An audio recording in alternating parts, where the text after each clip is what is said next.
welcome to Texas! He's a 10. I choose this family.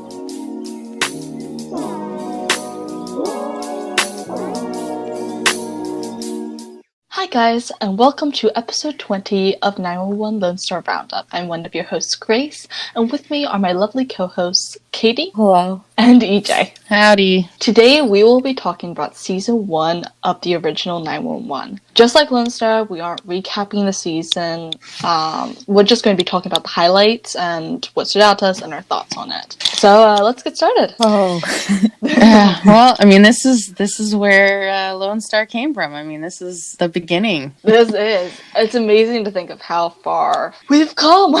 Yeah. I mean, and I remember when it first came out, I was like, oh, this would be cool because it's, they were going to talk about first responders. They were going to talk about the dispatchers. So I was like, oh, this will be cool. I didn't recognize anybody in the cast, but I know I've talked in the Lone Star episodes we've done that. I do like emergency type shows, so I'm like, I'll try it. This looked to me like a show that I loved growing up, Emergency. Mm-hmm. So when I first watched it was years ago, and I think I stopped partway through second season for no particular reason other than I just forgot to continue watching it.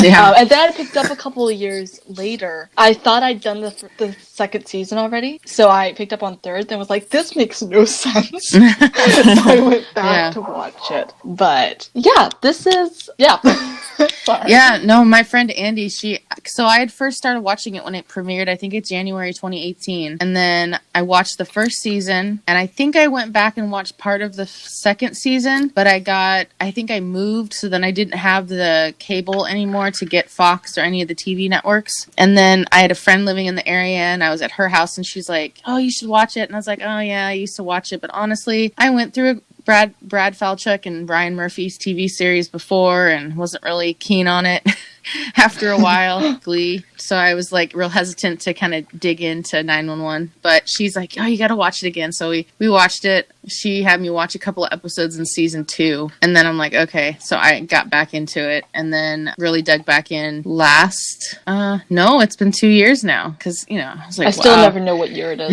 I know. I was just thinking. I'm still stuck in 2020. Same. I was like halfway through season 3 was when I picked back up. So I caught up to end of season 3, middle of season 3. And then Lone Star happened, watched Lone Star. And then when it came, 911 came back, I started watching it again. So yeah, kind of back and forth. Yeah.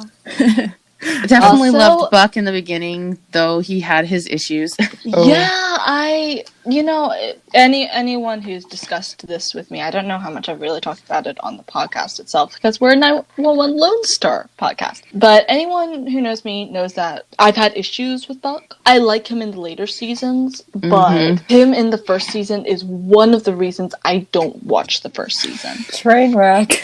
Yeah, that's a good description. Very. Yeah. Even though he's explained in his Begins episode. Yeah. It's like, he's explained, but that doesn't mean he's any better.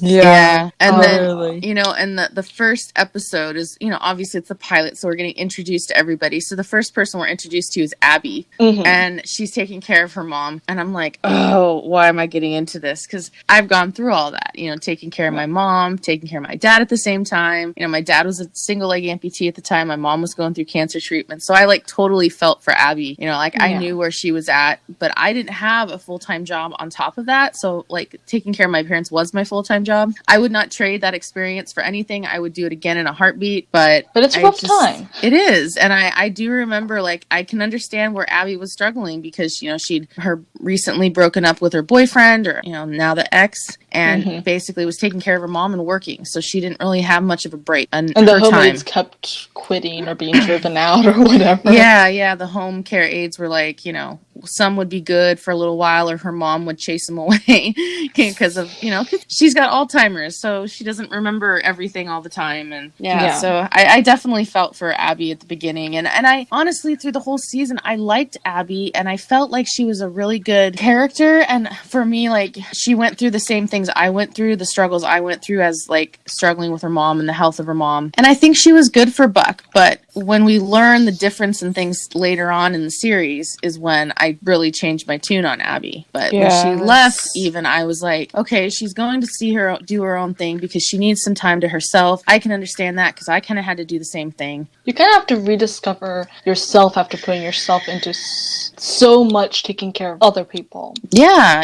And, like, she is not only taking care of her mom, she's also a 911 dispatcher. So literally her whole life is dedicated to helping others, which is great, but you crash. Yeah, I'm actually same boat. Like, not personal experience-wise, but I liked Abby first season, and she was good for Buck. I think they didn't do her justice continuing the season. Like, they just kind of did really wrong by her, and I didn't like her in the later seasons, obviously. Like, she was not great. But, yeah, I have no real complaint with her in the first season. Like, she's fine. Yeah. Like, I didn't mourn when she left. It was just the circumstances. Yeah, and because she left at the end of season 1, so you don't know what you're coming back to in the new season. So, and I think at the time that season 1 ended, we weren't even sure they were going to be renewed for a second season. And yeah, so I think there were some elements of her character that I didn't like, but I think Buck really needed some grounding, and I think she really helped with that and gave him a different perspective on life that he hadn't had. She helped him mature. Yeah, and I know a lot of people are like, no, he matured on his own, and I'm like, yeah, that's true, but I think he would have matured slower if he hadn't had somebody kind of there to, like, not seek advice from, but experience. The way I see it is she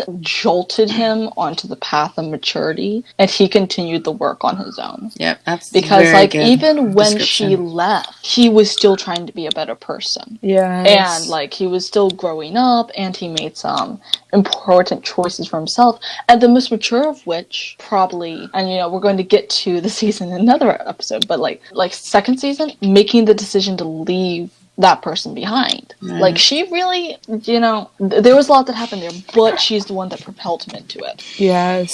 Yeah, I do agree. But, like, I don't think she's the only, like, I feel like a lot of the people, like, and stuff at the 118 really helped Buck mature. I don't think she, like, deserves all the, like, credit for him. Right. I think relationship-wise, yeah, she gets that. But, like, otherwise... But, like, Bobby and Hen. Bobby... I think especially Bobby. Yeah, Bobby, I think, would be, like, the number one person that probably helped him mature because, like, he did so much shit, which we'll talk about. And, like, he didn't stand for it, so he, like, helped him, like, kind of, like, get his act together. Yeah, like... Bobby held him accountable. Yeah, exactly. He held him to the standards of an adult. And Buck failed to meet it at first. Yeah, even the pilot, the first episode, we saw a huge change in Buck. Yes. Yeah. Just even in that one episode. Because he was kind of going from a kid to an adult in some ways. Yeah. And you're right. Bobby did hold him accountable for his actions. And, and we, as moving on, especially because we're talking about Bobby, we learn Bobby's got a rough past. Yeah. He's got this book and he's talking to the priest at the church. And he's, explaining that, there's 148 people are in this book. And then he's writing down the names of the people he saves and, how he lost his wife and his daughter and his son. We don't know why, I think, exactly how. I don't think we're told for another season. No, I don't know if we find out fully, because there is an episode in season 1, like, mid-part, that's, like, his first Begins episode. Yeah, it's later in the season. It's, like, halfway through the season. Yeah. I think we learn the story, but then when we get Bobby Begins, like, we really... We see it more. Yeah. But, we learned it in the first season. Yeah, and, I think this was the first episode where Bobby had to deal with the jumper. Yes. Yeah, I think that was their first call. And, he's, obviously struggling with, losing her. And Yeah. So, and then even the priest was like, it must be hard being our first responder. And, and then Bobby's like, you find ways to cope. And then we also find out that he's an alcoholic.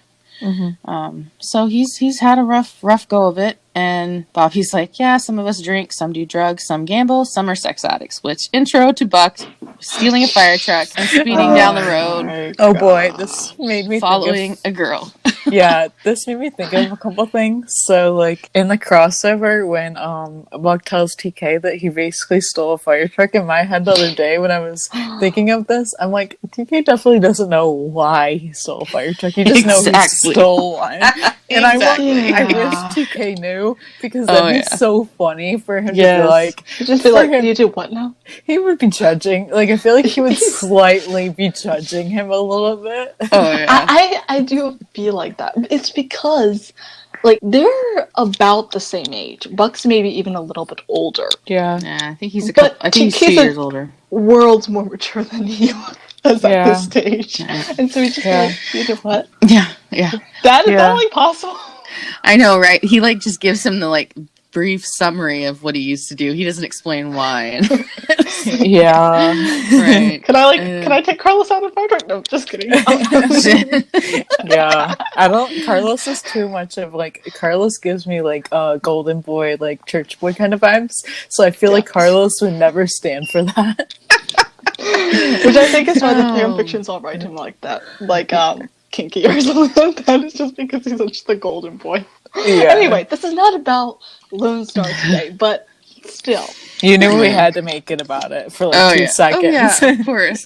Refer back to the name of the podcast. There are a lot of parallels. So many parallels. And I think that's what I love about 911 and 911 Lone Star, is that there's so many times where you see similarities, but you also see the differences, which make the shows unique. Mm-hmm. Yeah. So like, if they were so similar, you wouldn't need to watch one or the other. Like, right.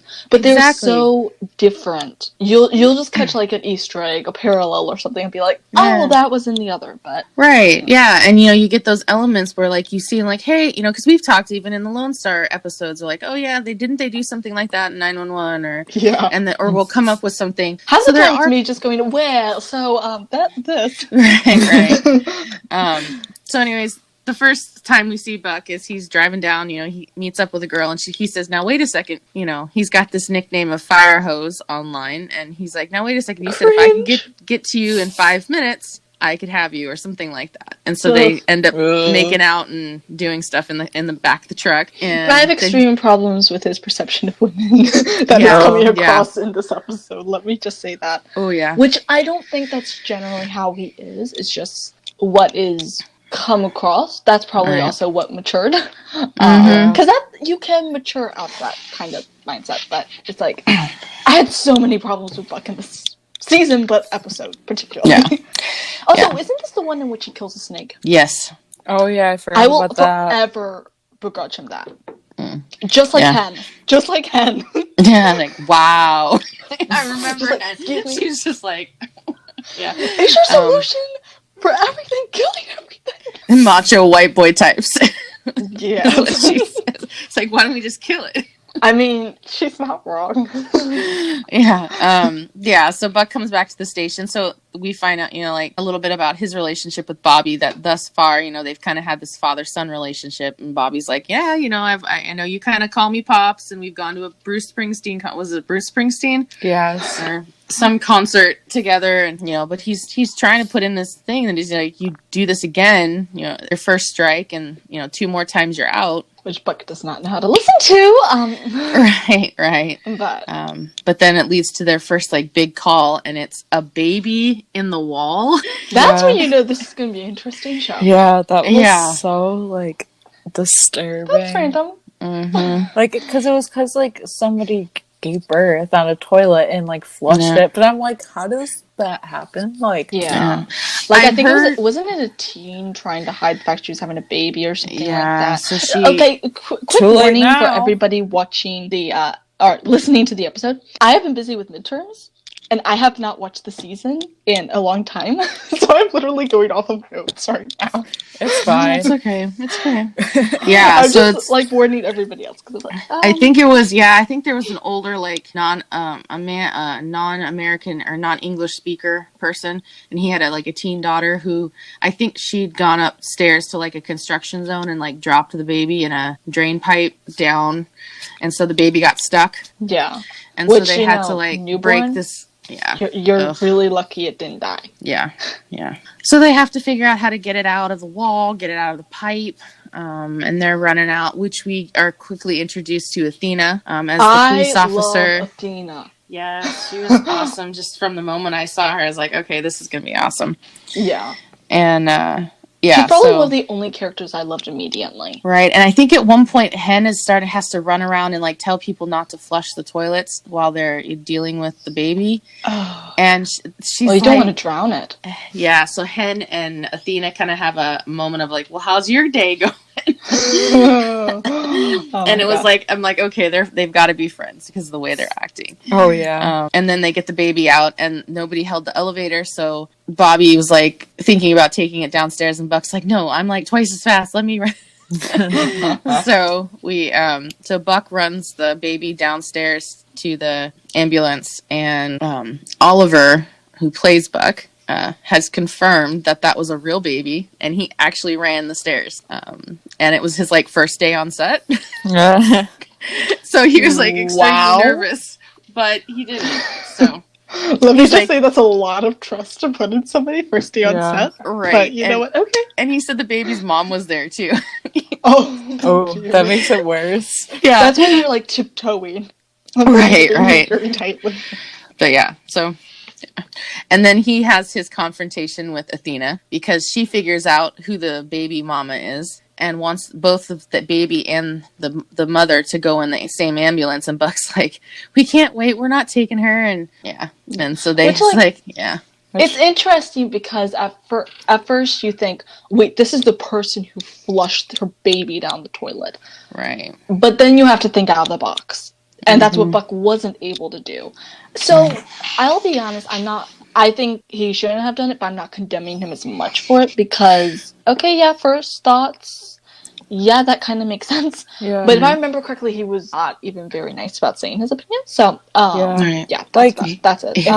If it was a grown, like if it was a teenager, if it was a grown adult that did it, then I would be like, okay, I agree. Right. But it's a child, so like you kind of have to like be like, well, they didn't, but like they did know, she knew better, but like she also didn't because she's a child. She's a child. She was scared. So it's like perceptions and information matter. Right. And at first, because Bucks tells her, like if this baby dies, it's on you. Wow. And, I didn't remember that part. And then when they get to the hospital, Buck kind of has to learn. He's like trying to stay with the baby and go inside, and Bobby's like, no, you stay here. He's like, our job ends at the doors. And then Athena shows up and goes off on Buck about how the girl was, she flat out says, that girl was no more a child than that baby was. And she's like, it's not your job to decide whose, life to save. He goes, actually, I thought it was our job. And she's you don't go up against her. No. Yeah, I'm like, this is the beginning of a very rocky relationship between Buck and Athena. Yeah. Which is interesting because we get that talked about in a later season. Oh, yeah. Because they're being like, he's growing on me. Yeah, right. Yeah, no, you definitely, it took a season, but... Well, and then you kind of see this, and I was thinking back, and I'm like, okay, maybe the reason why Athena was so, like, tense, because obviously, like, kind of in this same episode, we're finding out that she's been married to a guy for 10, 15 years who comes out gay and has been hiding being gay all their relationship. And they have 2 children together, and he just decides to tell the kids, and the kids get upset, and she wasn't ready for the kids to know, and he was just like, I want to do it. So she's struggling at home with, her life, the family she had planned of having and continuing is kind of breaking up around her because her husband's, everything's changed. So she's dealing with a lot of stress. So I was like, some of the attitude from being stressed, or was it actually like all from the scene? No, it all factors. You can't leave that much of your life behind when you when you put on the uniform. So probably part of it was stress from her life. Also, her being a mom and like worrying about her kids in the same episode, like that translates too. So like obviously, you know, it's the call in general, but her as a mom and her as a stressed out human being. Yeah, definitely. So then we get the call that we were just talking about the snake, and it's a woman is being strangled by her yellow and white Bernese python, because that's the one that strangles their food to death to kill it. Ugh. And you know, they're trying to figure out how to get the snake off this woman's neck, and Buck ends up hitting it, and you know, there's this banter back and forth. And we also kind of learn too that Chim is dating a gal who's turned on by all the first responder type job calls he talks about.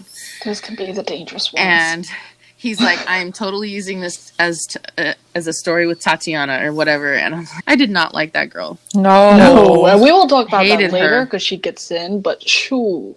Man. And then, so the gal that they end up rescuing, because Buck does end up unfortunately killing the snake too, so it'll like loosen up. I will never forget. There was another way. That's all I'm saying. There was another way. Oh to do yes, it. there was plenty of ways. Just get a zookeeper out. Like, okay, yeah, I'm done. They could. I mean, honestly, because I've seen it on other shows, they could have given the snake a sedative that would have helped calm it down or slow it down. Yeah. Which might have released some of the tension. Also, general advice for people: maybe don't get a 20-foot python. Yeah, and Just saying. she called herself a snake collector. No, like, really? Never go with someone who's an animal collector. I don't get how that's even like allowed. I'm pretty sure it's not. I don't think it is, but you know, I'm pretty sure you can't have like a venomous snake is not a pet. Like, I'm pretty sure you're not allowed to. Like, I'm pretty sure it's illegal. I'm pretty sure there are some limits there. Yeah, depending on the state, because I know each state kind of has slightly different laws on what is considered an exotic animal and what's considered a pet. Yeah, and I mean, California's always done things differently. True. But I don't know. I think what's almost more about the scene is that later that same lady Buck hooks up with. Oh, he steals another fire truck. And it's like to go sleep with her on the roof. And Bobby catches him and fires him. Yeah, and Buck's as like, they should. He's like, wait, I think I'm a sex addict, and Bobby's just like about to strangle him and push him off the ledge. As he should. Right. Yeah, like, you can't blame him for this. Like, in a way, I almost felt sorry for Buck, because, like, he was genuinely upset, but at the same time, I'm like, I'm still mad over the snake, and also, you're an idiot. Right.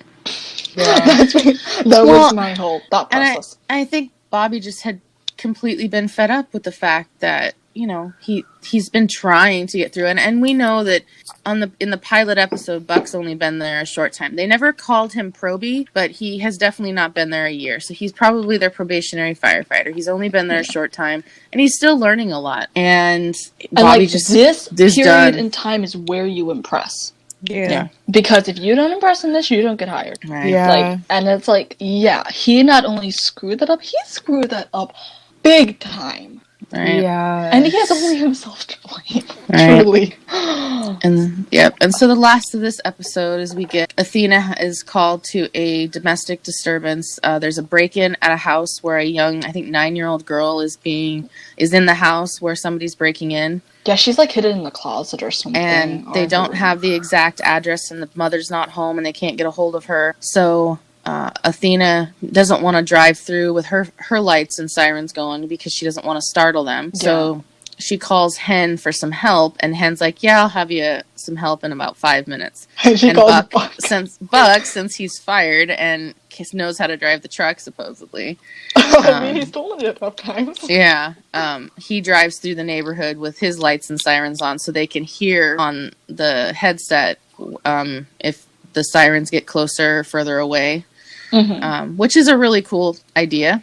Yeah. And thankfully, through kind of the process, Buck kind of redeems himself with Athena, even though she's he still pissed at him. He did an epic move. The guy was trying to escape on the motorcycle, and he took him down with the hose spray, which that is a force, great force of water. Yeah. Yes, it is. So, okay, a little bit of redemption, even though still not all solved. And that gets him hired again. But, yeah.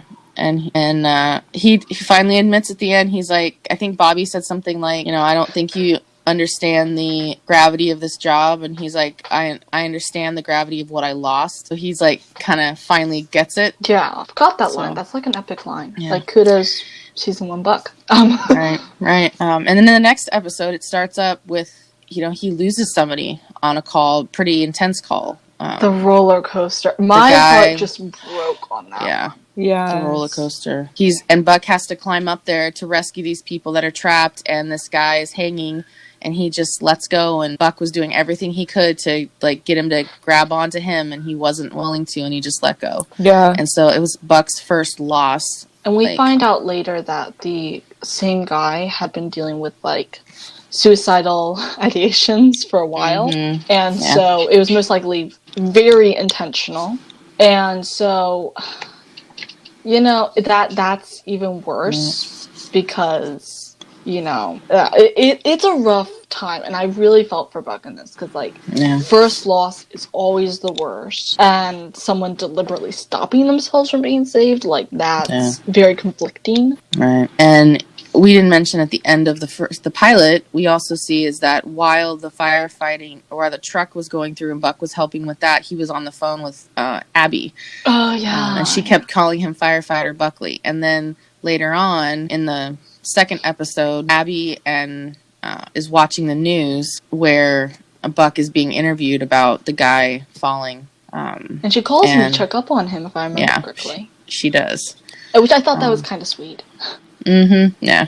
So there we see the blossoming beginning of a relationship with them. We don't know where it's going. Yeah. And they go back to the station, Buck and the team, and they're talking about it. And then Athena comes in, and there's the joke about, we don't usually let police officers come, hang out with the firefighters, but we'll make an exception. Because Hen says she's going through some stuff at home. Yeah. And I love the description Athena comments. Because they're talking to Buck about his first loss, and she says, well, you know why we wear the uniforms, right? And he goes, because we look good in them or something like that.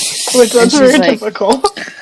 Yeah, and a couple of others say something, and then she says, we wear it because then when we take it off, all that stuff can go away, and we don't have to take it home with us. Which that requires a lot of compartmentalization. Right. It can be done. And that comes with being in the job for a while. Yeah, you got to train yourself to do it. In this episode, we also meet Carla. I love Carla. Me too. Yes. I was so glad she stayed in later seasons. I love that woman. Same. Yes, I do too. Yeah, I love Carla. She's awesome. And she shows up, and Abby's mom had been locked in the bathroom, and she very calmly talks her through opening unlocking the door. And I had experience with that, and now I'm taking care of people, so I am a Carla. So we have a very own Carla in the house, people. Oh, we do. Yeah. But yeah, so I love kind of seeing that element represented as well, because first responders, come in different jobs. Yeah. Essential workers, first responders, all links in. Yes. You take care of people, so we don't have to come in at some bigger point. Right. Yeah, and and I think we learn that Carla's married, and I think she says something about, she's goes through something with Abby, and then she's like, oh yeah, we have to take the locks off, and you have to change the locks to something else so they don't lock themselves in. And so we see that Carla's got experience with people who have Alzheimer's. Yeah. But yeah, so it's cool. Yeah. And then I think this is the same episode we get the Dobermans are attacking this guy, so Athena just stops at the closest burger joint and to get some hamburgers. She gets everybody out the drive-thru with her sirens. I'm I'm not sure that's really allowed. Yeah, she cuts a bunch of people off, and she's just hold. She's it's emergency. Can I have some cheeseburgers, please? Yeah, and then when you're stopping for lunch. And yeah, and That's then what I thought. yeah, and then when Which, she like, gets her, rude, she but asks what? Hen. She asks Hen what so what kind of dogs are they? And she's like, "Well, take a look." And they look inside and see the Dober. She's like, "Ah, darn! I thought it was gonna be a." She's like, "It's a 4-bag. I thought it was gonna be a 2." Because she realizes it's the bigger dogs. And she's like, "I was hoping to save one for lunch." I'm like, I love Mood. this woman. Yeah, love that Yeah. one. Yes. Like, love the strong female characters in here so far. Like, yes. Right. Oh yeah, that's what I love that. So we find, so the story is that the man was attacked by Dobermans while entering his house. But we find out that the Dobermans lived there and that he was a burglar. Yep. And He'd that's been an flirting interesting with twist, Athena. which I'm like, wow. Yeah. Yeah, that was a lot. Seriously. Which though. later she uses the number that was to call 911 to call him and lure him out. Mm-hmm. And so they get him, which is good, but she has a lot of confined rage this season. And Yeah. you're really starting to see that. Right. Yeah. Yep. And then that's a good description. And what else happens in this episode? Oh yeah, Bobby encourages Buck to go to counseling, which is also when we learn that Buck had gone out for being a Navy SEAL. Mm-hmm. And Bobby's like, "Oh, I didn't know you were in the Navy." And he goes, "You don't have to be in the Navy to join the SEAls." He's like, "But they just want robots." And he's like, "I couldn't cut the emotional ties off to things." Which that is so Buck. Like, It is throughout so all the Yeah. seasons, this is one particular consistent. Mm-hmm. Yeah. It's like, and it's I think it's one of the most lovable things about him. Right. Like, if you're going to love something about him, it's his vulnerability. Yeah. Yeah. So it's like, yep, I can appreciate that even in this. Like, Right. okay. So he goes to Okay. counselor. And they hook up. Yeah. Halfway through the session, he goes, "I gotta ask you something." And he's like, "Did you friend request me on Facebook?" And she's like, "You should probably delete that." Because apparently she saw him online or whatever and was gonna friend him. And then she's like, "Yeah, you should probably delete that." And they end up hooking up on her couch. Which I'm like, Very unprofessional. And Cringe. I'm pointing fingers at both of them, but also especially at her because she's a professional. mm-hmm. Yeah. Yeah. And that should never have happened. Yeah. Exactly. There's no way Buck she was highly has. discouraging. Yeah, there's no way she has a job like that anymore. She if I definitely remember lost her correctly- license. If I remember correctly, in season 3. 2 or 3, yeah. Everybody's going to counseling. And Everybody's going to counseling, and Bobby says that she doesn't work for the department anymore. Which I'm like, I hope she doesn't work anywhere anymore. Right. I guarantee she probably doesn't. Yeah, like, it was interesting to get that closure, but, like, you can kind of figure it out. Like, nobody's gonna keep her with that mark on her record. Yeah, because honestly, we don't ever find out if anybody actually found out. I'm sure Buck said something, but like I don't think he did it in like if he felt like she was abusing her position or anything. I don't think it was remember- officially reported. Yeah, I feel I like think- Bobby like unofficially got her fired or something. Possibly because I think the way Because it comes up they in knew. season 3 was like Buck says something like, "Gosh, how did Was it go?" that 'Cause- the one I slept with? And Bobby says, "Oh, she doesn't work for the department Yeah, anymore." yeah, and then Eddie says something like, "You slept with your therapist." And he's like, I was going through a phase or something like that. Oh, Exactly. were you? Of Which course. I loved it. He's just like, what? How did I not hear of this before? right, Which that's when you kind of get the sense it's not been talked about since. right, yeah. And then at the end of this episode, we have May attempts suicide with overdosing on some pain meds of Athena's from I guess it's An old injury. an old injury something or like that. From, dental like- work or something. Yeah, from like a year ago. She said, I don't know. I couldn't watch the scene. Like, I can't. Like, I have too many like personal connections to stuff like that. So Yeah. like, I was just like, I know it happens, but I can't watch it. Well, and Yeah. it's the same. Yeah, it's that, and it's the same for me with TK in season 1. Like, it's tough to watch that scene where Owen comes in and finds him on the floor. Yeah. You know. Yeah, both scenes I can watch without too much difficulty, but like it's always really heart-wrenching, and it's like even if TK's was inadvertently trying to kill himself, and Maeve's was like actually, Yeah. it's just like it's really rough. And I've never been the biggest fan of May, but Same. I really felt for her. I probably liked her best in this season. Yeah. Right. Honestly, because she was going through what a lot of kids go through. She was being bullied in school. Yep. And she took it out in the way that far too many kids do, which is attempting to kill herself. Yep. Yeah, which goes into the next episode, which is where Athena takes her to the hospital, and then Michael shows up with whoever he'd been out on a date with. Glenn, I think it was. Yeah, I think so. Yeah. And because of this attempted suicide, even though they get to see May, a social worker from CPS comes in to interview May and can't do it with Athena and Michael there, so they're like really pissed about it. And which, like, that's rough, and I actually didn't know that existed, but it makes sense. If it happened because of something going on at home, then you need to separate the kid, and that's rough because that's also the time where you need the most support. Right. And it was tough. And Michael was feeling like he was blaming himself because he felt like he was the reason for it. And that's when they find out that no, didn't have anything to do with him. It was, she was being bullied at school. Which I'm glad they made it that, because if they had made it about the other thing, like him coming out as gay, I just wouldn't. Right. Seriously? Yeah. Same. So, and it's, and I've lost a family member to suicide, because of medications causing mental issues, and it's a mess. So it's touchy for me. But I mean, I know that like the CPS gal was probably feeling bad about it because she doesn't want to separate the kids from the family, but she has to know for sure that it's not the family's the cause of it. And they want to make sure that she's getting the right help too. Like if she needs mental health help for a specific thing, they get her the right help. Also, like, maybe it isn't the cause. Maybe the cause isn't at home, but maybe the home isn't stable enough to recover at. Right. Yeah.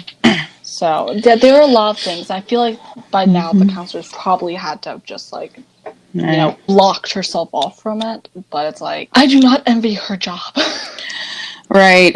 And in this episode, kind of after that, we see Chimney's at home, and he proposes to Tatiana, which she rejects because,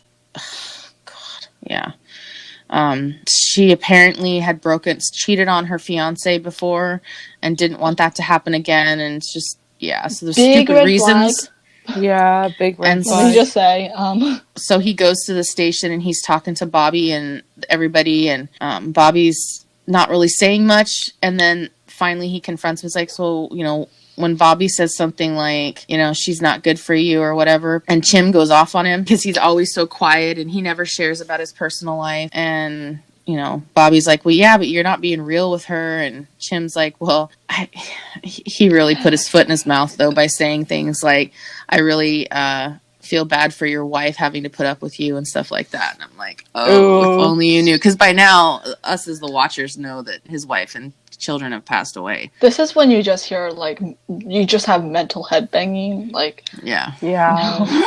That's like, no. Yeah.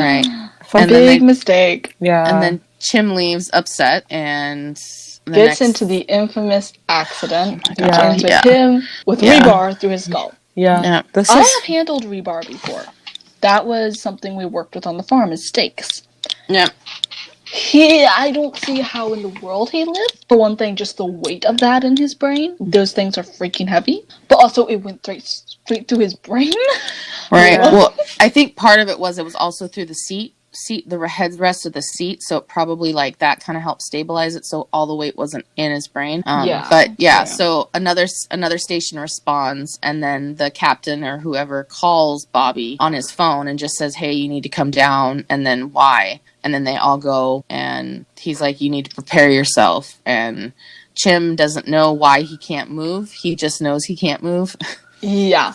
And he's totally coherent and talking. It's like barely anything's wrong, which that isn't unusual for various different injuries. You have something go in at the right area. Yeah. If you have, let's say you get shot in the head, you won't even know it, as we find later in another season.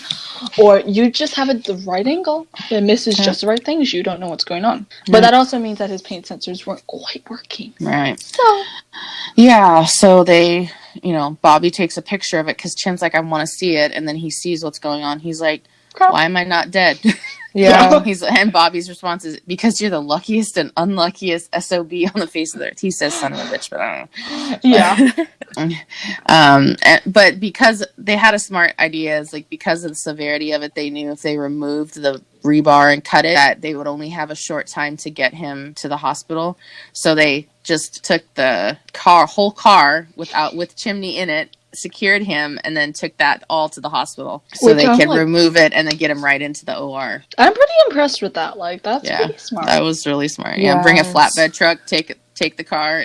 You know, with a police escort, you're gonna get through quickly, and that's what happened. And obviously, Tatiana doesn't show up to the hospital. That's so like, oh. This is just when you're like, liking Tatiana moment. Oh yeah, I hate her. Like, I don't even care. Like, how do you, like, I get the relationship was basically over, but like, I feel like even if the relationship was over, you would at least make an appearance just to be like, I do care.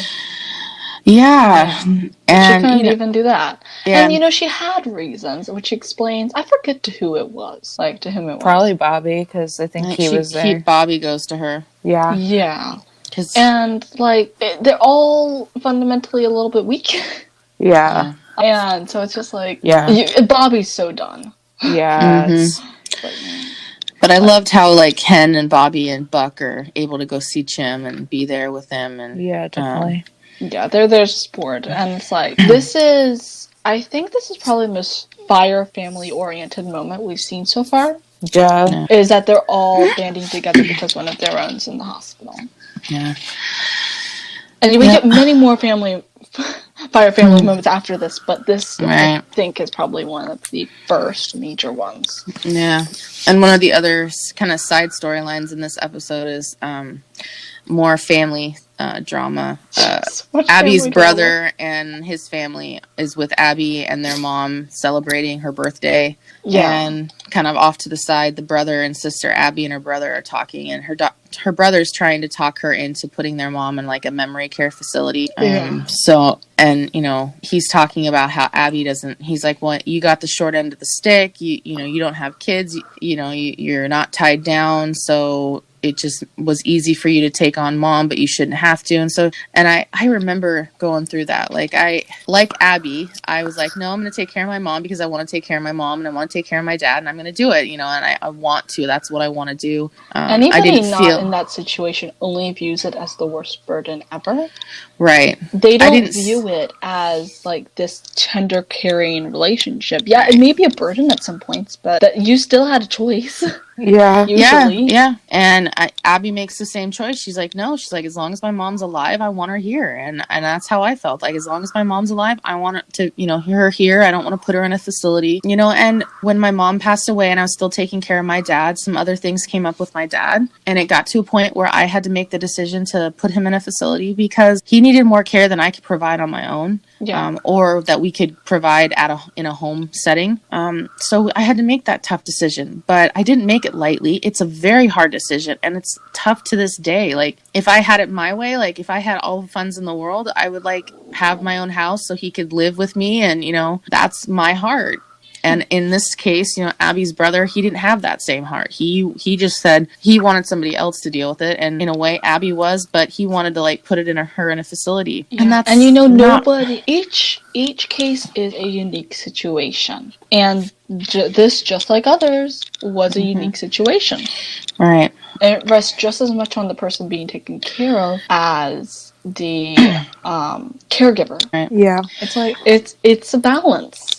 Yeah, and her brother asked some legitimate questions because he was saying you don't really have a life. Are you really living? And I'm like, I remember those questions, and I remember people because my life was taking care of my parents. Yeah. So I lost a part of myself, and I had to build that back up. When my mom passed away and when my dad went in the facility, and I have done that. So I definitely can relate to all the things that Abby's going through during this season. But this kind of really hit home, and I think this was about the point in the series where I was like, do I really want to keep watching this because of the Abby storyline? Just because I wasn't sure like I could mentally handle it, but I think now I'm thinking back, I'm like, yeah, I can handle it because I've already been through it and I was already on the other side of it. Yeah. Yeah. So it was didn't just slightly hit more me fresh. right. Yeah, and I think that was the end of that episode, and we moved into the big episode of the plane crash. Oh yeah. Yes. That was a tough one. Yeah. So like, You know, this is my one of my favorite episodes. I have 2 favorite episodes in the season. This was one of them because of the airplane. It was also one of my least favorite episodes because of the Athena storyline in this one. Because she hunts down the girl that bullied her daughter. Yeah, I don't like that. I understand the compulsion. I understand it, but it's just But that was a very bad call. And I have such bad secondhand embarrassment that I couldn't handle, like, her getting scolded afterwards and stuff like that. I'm like, I skip through that all the time because I'm like... Yeah, no, I didn't even, that was like... so bad. Yeah, also, that little girl... just saying. Yeah. Thank you.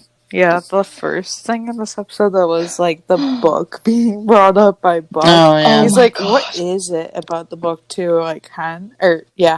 He's like, I'm gonna go ask him, and Hen's like, she's like, no. She's like, she basically says, like, make sure he hits me on the side of the face where you don't have a mark. That's so good. Oh my gosh. I was just like, huh? Yeah, and he basically does, like, what he shouldn't do and goes over and asks about the book, be like, I read it, and Bobby basically snaps at him, as he should. And I'm like, Puck, seriously? Like, what? Like, you don't know what it is. Seriously towards both of them. Yeah. Because I don't dislike Bobby in this first part of the season, but I'm not fully endeared to him yet. So it's like, okay, that's a little extreme, but also, Buck, seriously? Yeah. Well, like, now as, like, with time going on, I understand Bobby better, but I think at the time of first watching, it was like, huh? Yeah. Like, I kind of understand it, because, like, some people have, like, private, like, things that they keep, like, journals and stuff like that, and maybe that's what it was for him. Yeah, like, I don't go over and, like, be like, I read your book, because, like, that's none of your business. Oh, absolutely. And, like, and it's just like, I want him. Yeah, literally. Yeah, and then they get this plane crash, and, man, this was a tough one. Because, like, we have the one storyline of the man who calls 911. He says, these calls are recorded, right? And then he says why he's calling and leaves a message for his wife because he doesn't think he's going to make it.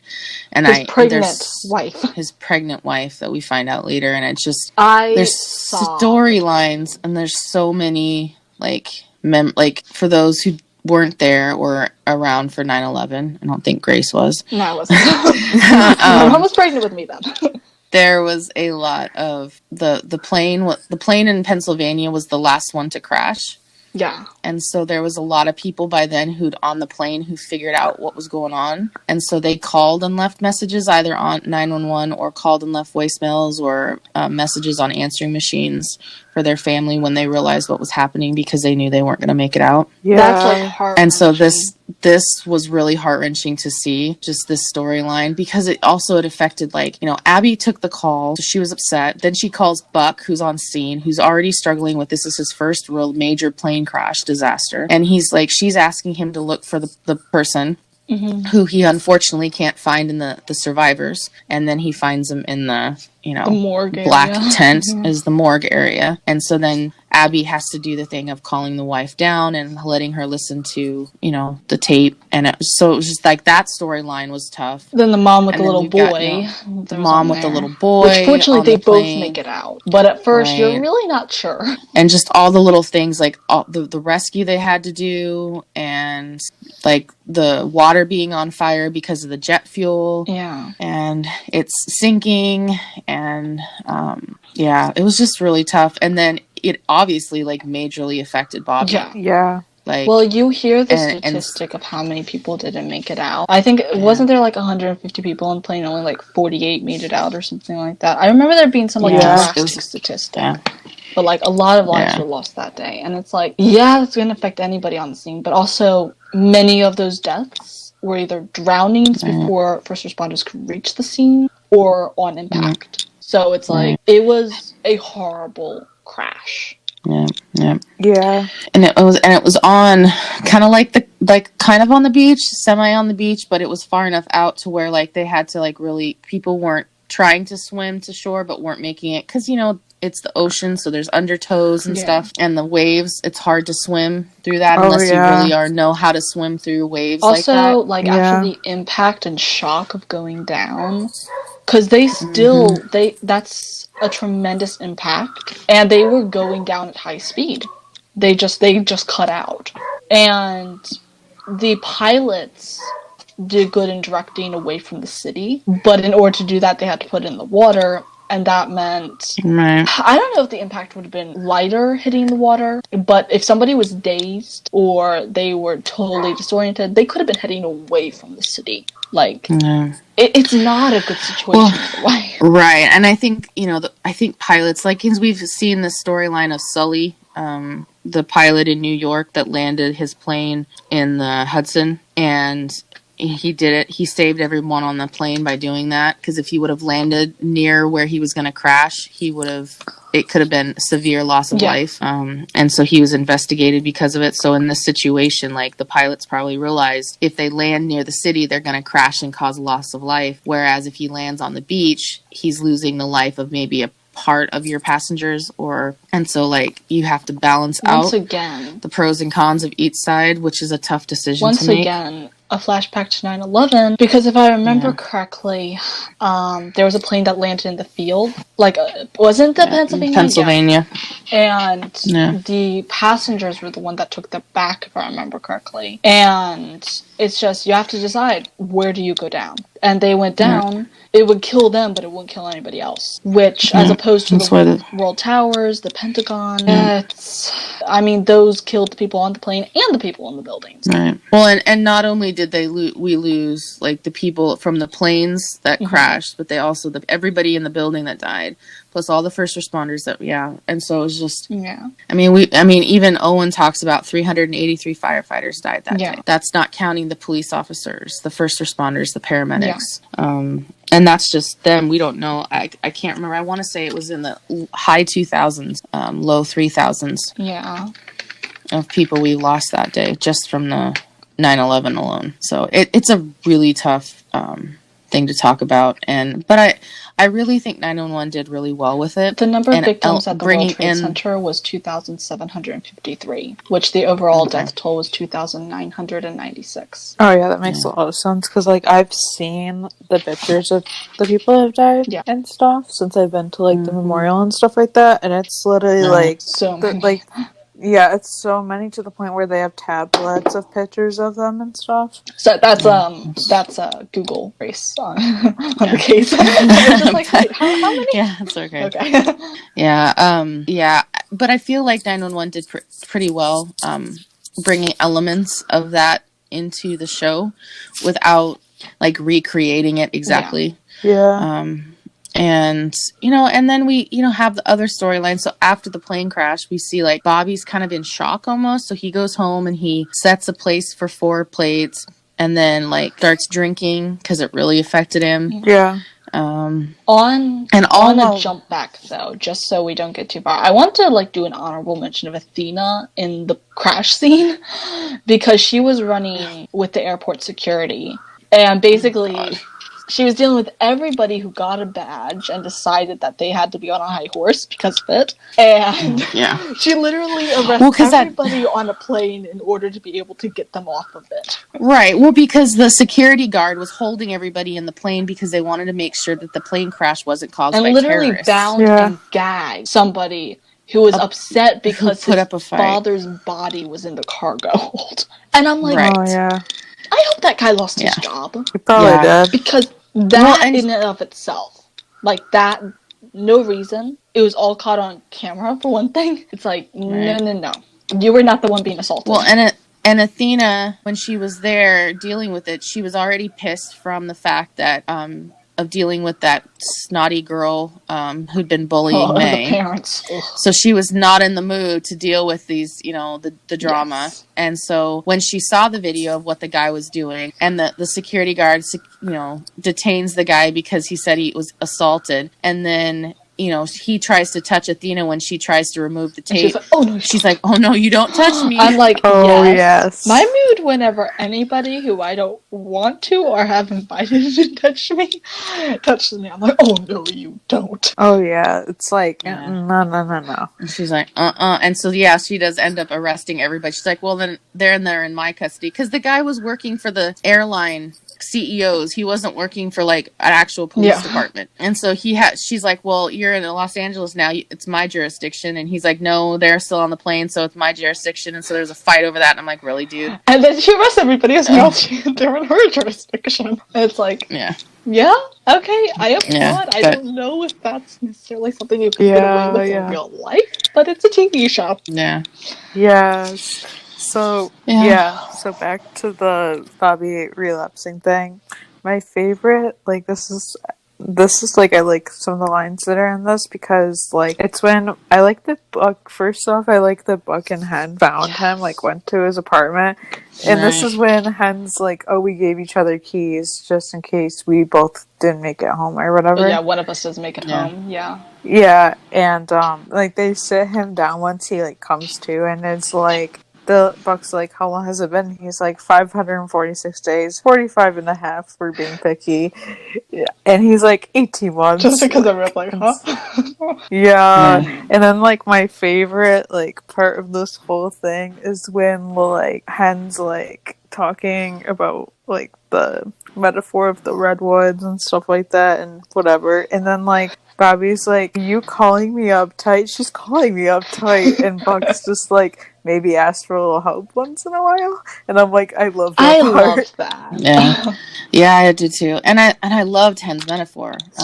She's like, you know why redwoods grow so high? It's because they bend with the wind. If they stay rigid, they eventually will crack. Yeah. So that's where Bobby was getting the uptight part. And it was such, like, it worked so well. And I love, like, when Bobby broke down, he goes, help. Because he, like, it was his breaking point. Yeah. Like, he finally realized, he needed help, and he was hiding. He'd been hiding everything from them. Yeah. Like, none of them knew anything about his past and why he was there and how he ended up there. Yes. Like, everyone has their breaking point, but, like, if you keep everything in, you're bound to, like, break at one point. And usually it's at the worst possible point. Yes. Yeah. Exactly. So, this is probably maybe not the most ideal point, but far better than, like, that it happened on the job, or maybe at a more vulnerable time when maybe they went a couple days off. They might not realize anything was wrong. Like, there's a lot here that was fortunate. But this, I think, is when, because Bobby started opening up more, I started liking him more. Like, I already kind of liked him, but I liked him much more now. Yeah, definitely same. Yeah. And so, we're now halfway through the season 1. Okay, we're doing great. And actually, oh my god. At the beginning of the episode, this is the Indian wedding, and this is actually one of my favorite calls in the first season, even though it's tragic. It's when they are dancing after the wedding, and the floor breaks out from under them because of crappy materials. Right. Yeah, because the owner built a third floor on top of it to put the ballroom in, and the floor was actually the original roof, which wasn't ready for support of No, it's not made for that. No, it's not made for that. Roofs are not made to be danced on. They're made to protect the interior. That's it. Right. And that's like, fortunately, both the bride and groom made it out, but many others didn't. Right. Yeah, and Bobby flips out on the owner about it. Which, like, a little unprofessional, but I don't blame him. Yeah, and this is kind of his breaking point. I mean, the episode's called Point of Origin, so it's kind of the origin of where things start. So we start to find out a little bit about Bobby, too. And this is a breaking point for a lot of people, because also Abby's mom runs away. Yes. And well, Abby was sleeping. Yeah. And so we see that, and that particular storyline, also Buck helping. That's another reason why this is one of my favorite episodes. Or, not necessarily favorite episodes, but why I like this episode. Yeah, well, this is the first time that Buck has actually met Abby in person. That's true! Oh, yeah. Because they've been only talking on the phone. And so when she called, he had just gotten home to his place, which he's renting a room from some buddies. So there was it was a mess in the house, and the house was just noisy and stuff. And so he's like, I'll come and help you find her. And so he goes over, and so it's the first time they met in Wait, person. was that the place he had with the guys that he went from? What was it? So, South I was gonna say America, Peru, Brazil. Either way. Oh, I'm yeah, like, wait, I forgot about I that. just made that connection. Okay, I didn't know they actually showed Yeah. like the roommate situation. Oh yeah. Yeah.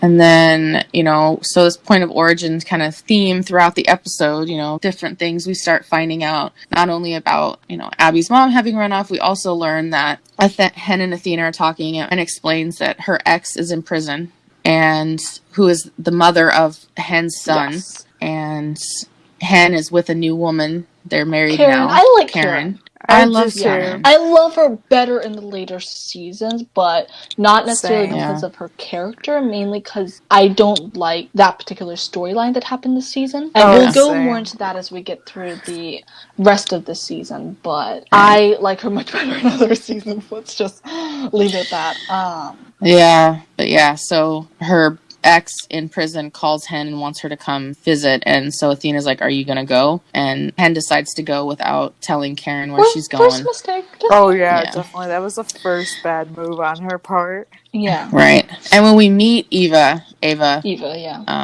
I was like, oh, hey, I know her. She played Tiffy in The Unit. I was like, oh, it's a CBS show from the 2000s, but I really liked it. And so I recognized her, but I think I've seen her play in something else, but I don't remember what it is. Yeah, she's been in a couple other shows. Yeah, and like, let's just say, never, not once, not ever, have we ever liked Eva. Oh, yeah. We never have. Eva, which that's probably one reason. But, if you like her, I'm sorry. And then she's like... How can anyone not hate her? That's why. And she's calling Denny Diesel, and she's like, how's Diesel? And he's like, we call him Denny. That's such a dumb name, like gas. Yes. So Hen and Karen have adopted Denny. Did she actually name him Diesel? Probably. That's such a dumb name. Stupid names, but what? I mean, that's definitely not the worst one I've heard, but that's definitely up there. Nothing will ever top what I've heard of someone naming their kid Hitler. That's what? Yep, someone named their kid Adolf Hitler. That's terrible. But Diesel comes close. Oh yeah, it definitely does. Yeah, and like we sort of get more backstory on Bobby, which we'll save for a future episode, just because it'll be too much. But yeah, I mean, we do learn that Bobby's family has died in an apartment fire, and a little bit of how and why it happened. Most particularly that he is at fault, and that's something really hard to swallow. Mm-hmm. Yeah. Which is part of the reason why he's struggling with a lot. And he he was already drinking and doing like prescription drugs. But yeah. Yeah, so also in this episode, so Buck is out driving around with Abby, and he's got his Jeep, which we learn later on is special to him. Oh, yeah. It had been Maddie's Jeep, or at least a Jeep had been Maddie's. Yeah. While they're there, they come across an accident, and Buck and Abby help rescue a little girl who's stuck on a floaty in a pool where a power line has come down and has been electrocuted the Manny of the little girl. And that's like, he's dead. Yeah. And so they help get the little girl off, and then it was the first time Abby's really been a part of a rescue, because she's usually just on the phone. Oh, yeah. So it's kind of a big thing for her, but they end up finding her.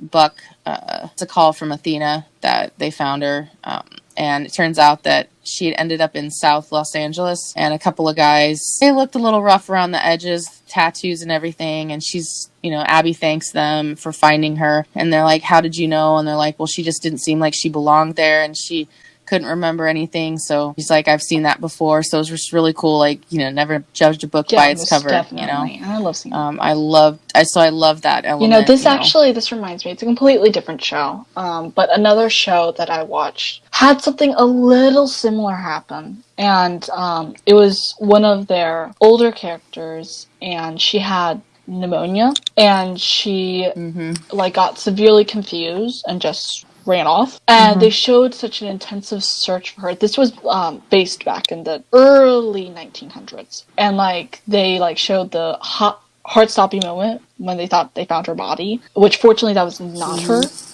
but it was such an intense episode, and this scene will never not remind me of that, because it's like, sometimes they don't always have happy endings. Fortunately, both of these did, but Right. it's like, Yeah. it's rough. Yeah. Yeah. And the next part's kind of like it's so funny. This is probably my favorite part of the whole episode. Mhm. Like Buck walking in being like, "It's a beautiful day, Henrietta, my love," and she's like, Call me Henrietta, whatever. Again, you're going over the balcony. And Buck's just like, "Okay then, Bobby, oh Captain, my episode captain." And he's like, Are you high? Are you high? He's like, "No, I'm not high. I met a woman too, actually. I met a woman and her mother, and I didn't have sex with either." I'm like, I love that. that scene's my favorite just because it's so, I don't know, it's just so funny. Oh my god. Like, I love that line. "No, I'm not high." No, I'm not high. I didn't have sex with either of them. It's like, I'd hope have not. to specify that exactly? You don't have sex with either of them? Because it's Buck. It's Buck, yeah. Oh, but still.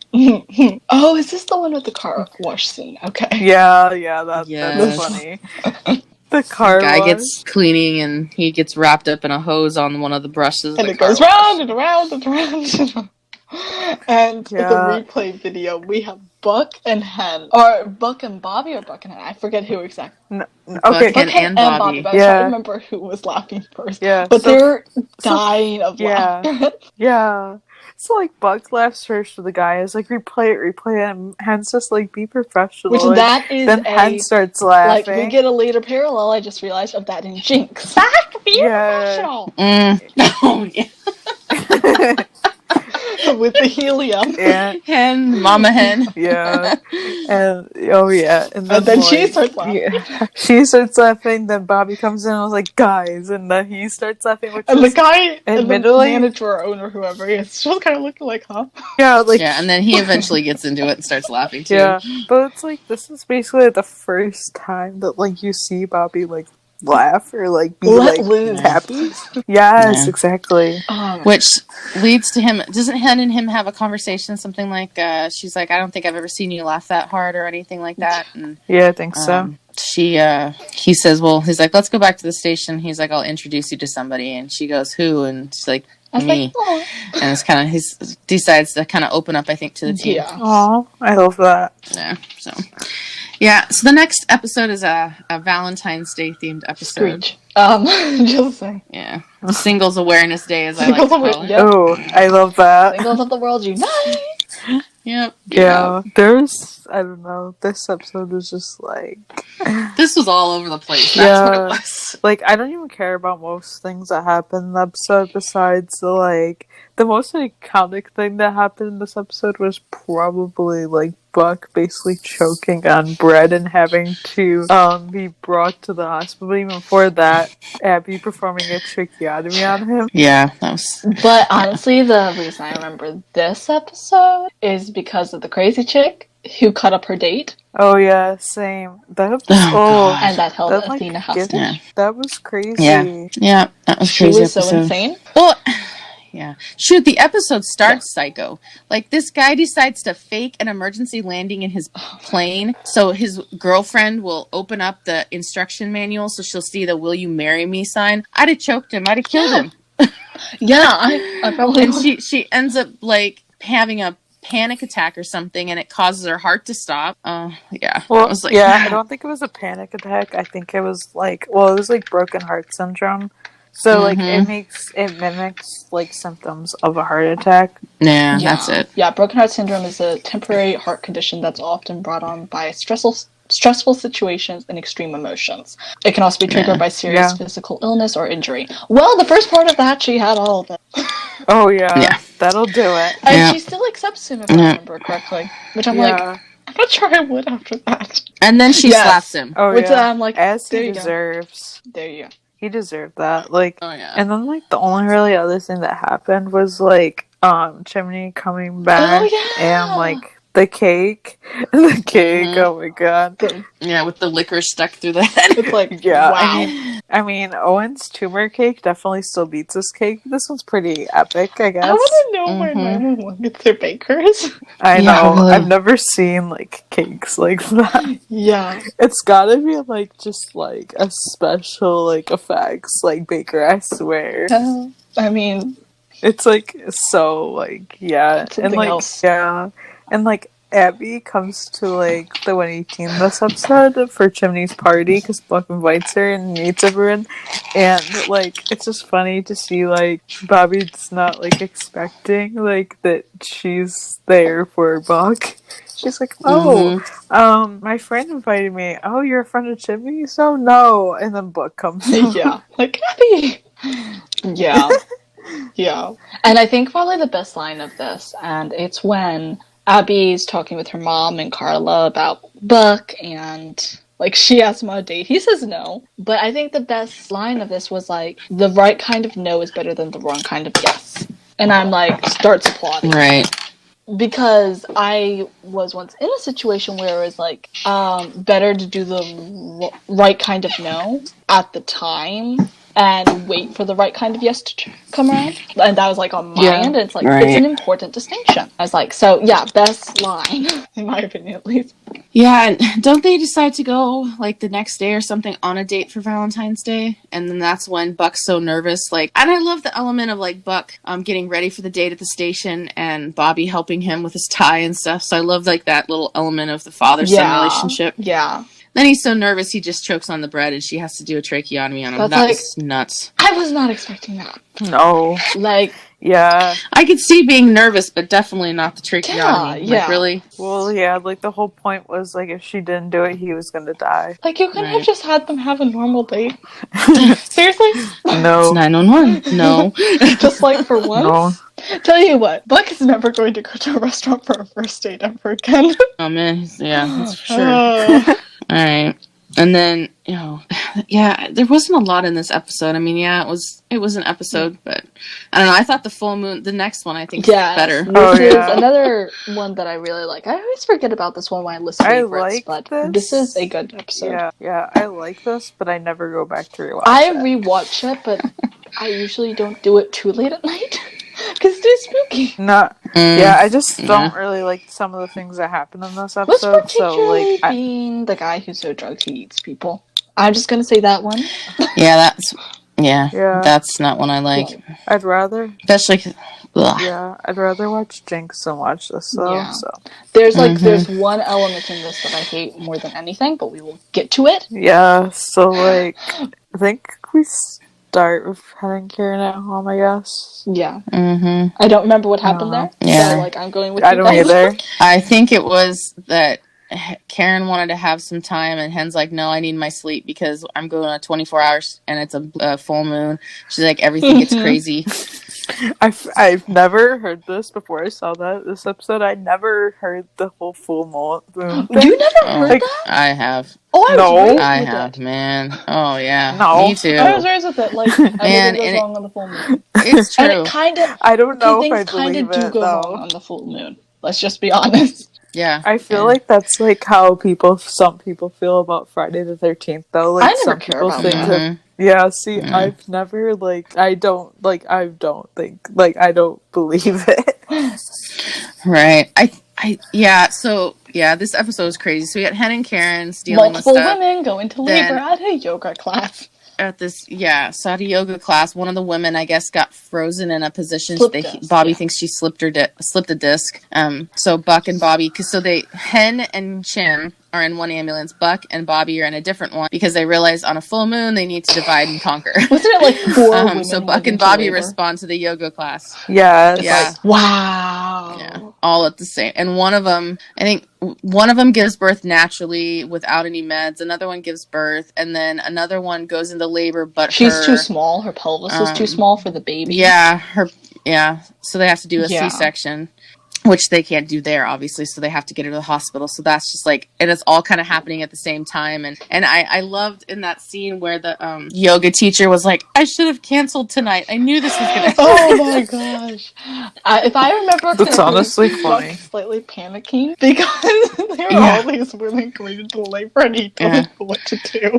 Right, and Bobby's like, "Oh, I'll walk you through it. I've done it, a bunch of times, and because this is obviously Buck's first time delivering a baby." And boy, does he get an introduction! Oh yeah, and he's that was funny. And then unfortunately, we do have the storyline of Hen where she does end up.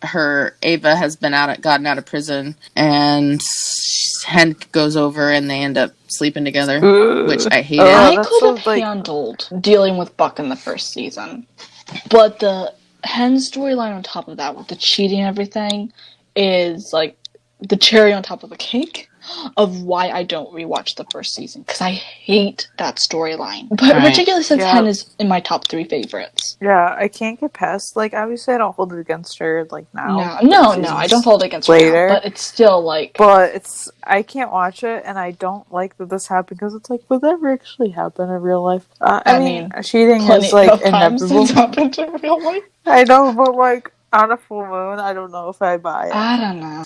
It's just, so, much. Yeah. So, if you're gonna cheat, if you're a cheater, you're a cheater.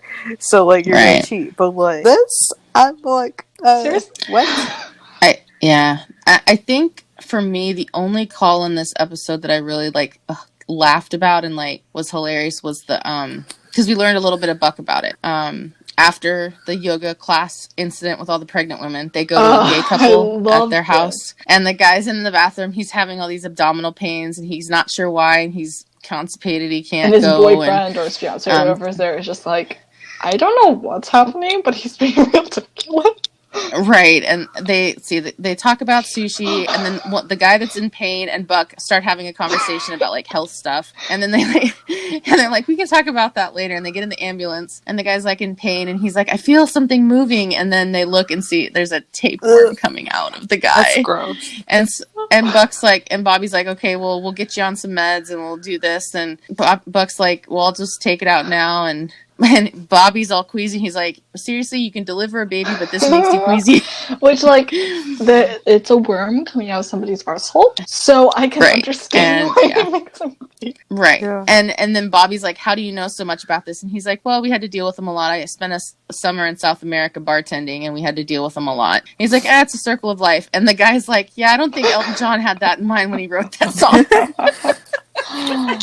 Oh yeah, that's great. I love that. And then that was a hilarious scene. And then I've always thought this doesn't have to say in the episode if we don't want to keep it, but I've always thought that was a bit interesting going back to sex after that. Oh man. Yeah, and I think at the beginning of this episode we'd also had, I think it was Hen that said something about crazy things happen, or some normal people do crazy things on a full moon, and then at the very end of the episode, Buck shows up at Abby's and they end up sleeping together. Yes. So that was their first time together. Yeah. I didn't think they had. Maybe I'm just getting a different episode in mind. I didn't think they slept together quite yet. Yeah, not. Yeah, they do. Yeah, in this episode. I guess the other is just earlier. Yeah. Mm-hmm. Yeah. So moving on to Karma's a bitch. Because of the tiger element. Me too. And I'm just kind of like, yep, you're showing it. You're showing it. Karma's a bitch. Okay. Yeah. So blood drive. Yeah, oh yeah, Yeah, I think, was it Chim that planned it because he had to get blood transfusions in the hospital because of his injury or something? Yeah, and he wanted to give back for all that he had and stuff. Mm-hmm. So it was his gift back. Mm-hmm. And stuff. And everyone donates except for Bobby, of course. And he's like, I won't do it, and stuff, and because he's afraid of needles. I'm like, I won't get blood, and I'm okay with that, but not because I'm afraid of needles. I just won't do it. Yeah. It's just like I've had to have blood taken enough in my life where I'm just like, no, Yeah. I don't want to. I think I had it like once when I got electrocuted. Oh no, I used to have to get Right. blood taken like twice a month for like 8 months. So Yeah. Yeah. But I think Bobby does end up Yeah. giving the blood. Well, obviously, because that's part of the storyline of Yeah. the show. And then one of their calls is a porch pirate, is a woman's running up on people's porches and stealing their stuff. Karma, She ends up tripping. karma. She actually shows up in another season. Doing similar things. Oh yeah, And I'm like, I loved that connection. same. Yep. Yeah. I can't remember. I don't know. Somehow there's the guy, we don't know who it is right away, and his like nephews or something are at the zoo, and the tiger won't do anything, so he starts throwing rocks at the tiger to get the you don't taunting taunt an animal, especially a world-renowned predator. Yeah. That bother. Okay. Yeah, that bothers me. Like they're throwing pine cones at the tiger, and like animals, and like I feel bad for like especially like in the zoo, like the tigers and stuff like that, because in most zoos, at least, they don't really have like much places to like be. Like they're pretty much confined in a small space, and like they need a lot bigger space than they're given. Yeah. And I always feel bad because you can always see them pacing, and I feel so bad for them. And the Yeah. fact that they just threw pine cones at them just to get a picture, that made me mad. And this is not an uncommon occurrence. People do No, stupid people- shit to get photos. It's stupid. Yeah. Like what? Well, do you want to be the next And then photographer or something? I mean, to be Yeah. I'm honestly surprised that like the enclosure was like down lower too. yeah, the fencing. I mean, because tigers and lions are known for being able to jump, so I'm surprised they had a lower. But they probably used it for the episode. Like that might not have been their enclosure, and I'm sure that tiger was trained. It was not a real it was a trained tiger. Yeah, It wasn't for sure. a zoo animal that they were doing. Yeah. and I doubt basically because we know like they had whenever they've had to do stuff with animals before, they've had it'll happen in different shots. So the tiger was never actually thrown pine cones at. Right. Because with Lone Star, when TK was yelling at Buttercup was never actually there. Correct. Yeah. And so, Yeah. which he was so upset about it. I'm like, me though. Yeah, so, like, that's reassuring, but at the same time, it's like, it's depressing how much similar stuff happens in real life. Like, respect animals! Yeah. Yeah, definitely. Right. That. Yeah. Well, it turns out. So I guess originally the tiger had like tried to skin a guy's arm or something, and then the tiger cornered this guy in there, and they come to find out that the guy that they cornered is a dentist who had been caught going to a game reserve in Africa and poaching He poached animals. a lion that was like named and watched and everything like that. Like, right, not knowing that it was until afterwards or whatever, and he, so he's got caught poaching, and so it was karma that like the tiger ended up tearing him. which I don't think yeah. the whole not knowing thing was much of a valid reason, because he still hung the head up in his office. Yeah, Which I'm like, I don't like that. Go ahead, tiger, tear him apart. I'm like, I don't care. Go ahead. Yeah. Which I'm pretty sure the guy didn't make it out that. Like, from what I remember of the episode, he didn't make it out. No. Which I'm okay with that. Like, okay. Same. Yeah. Though, like, few things I actually like about, like, I like this episode, but like the few things that actually like stand out to me are literally like Bobby basically getting called from the doctor after like donating blood, and him being like, yeah, we should like talk, but like in person, and like stuff, so he thinks he's like dying or something, and like so Chimney goes with him, and like the doctor basically tells him that he has like gold blood, because his blood can help like a lot of children and pregnant women that have Rhesus disease and stuff. Yeah, Rhesus disease, it affects pregnant women and unborn babies, and it can cause miscarriages and the babies to die, be born stillborn. And so there's a story of a man in Australia who has this golden blood who donates, and because of that blood he's able to like save millions of kids. And so this is what Bobby just finds out he has. Yeah, and like the conversation him and Chimney have, like Chimney being like, someone just told you have the opportunity to save thousands, maybe millions of kids, and Bobby's like, they're the wrong kids. And I was like, this always gets me, because he's just like, I want my kids. He's like, yeah, I'm some lifesaver, aren't I? That's why I was put on this earth to do, but I couldn't save my own family, couldn't protect them from me. And then he's like talking about the number 148, and he's like, that's the number of lives I owe for the mistakes I made. Once I pay my debt, I get to be with them again. And like Jimmy's just like, deal with who? He's like, you're not talking about like killing yourself. And he's that's like, the air you're getting in the that's like that like aches me, because like I can understand like that pain, especially since he lost his like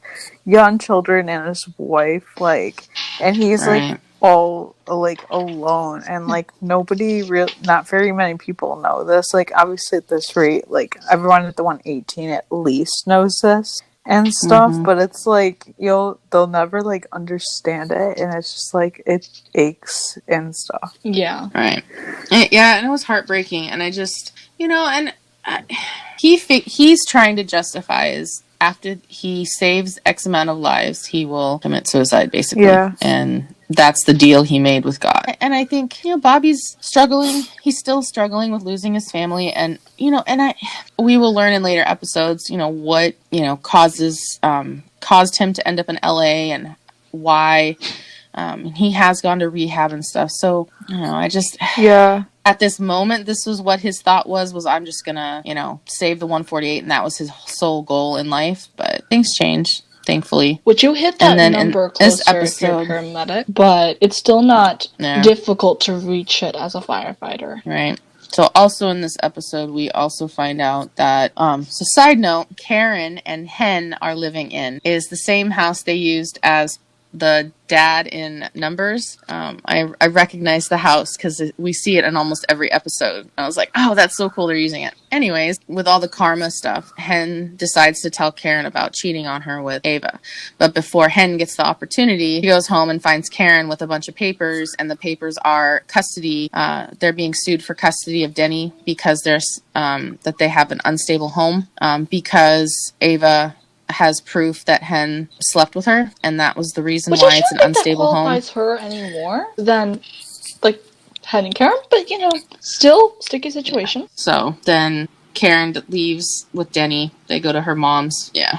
So that was an interesting kind of storyline twist. But, yeah, I'm glad they, like, addressed it and didn't just, like, try to hide it. Yeah, I mean, that's never sustainable. Like, Hen decided to say something, or it came out, But I think it counts that she was going to say it anyway, even if she didn't get the chance to. Right. And obviously, I had a feeling when Ava pursued Hen in the first place, she was out for something. Yeah. And I didn't think this was what it was going to be, but we later learned, because Hen goes and confronts Ava about it, that, I had a feeling that she was doing this because she wanted her back, and Ava was telling her, it's like, well, we can have the life that you wanted, and you'll have Diesel, and that's a good description. Facts.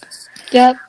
And then let's see, another thing. So Athena goes out drinking because her, Michael's home with the kids. And By meets this a guy point, at the they've bar. established their divorce scene, and because Michael's already met somebody, and so she's gonna go have a bit of fun herself. It doesn't turn out great. Right. No.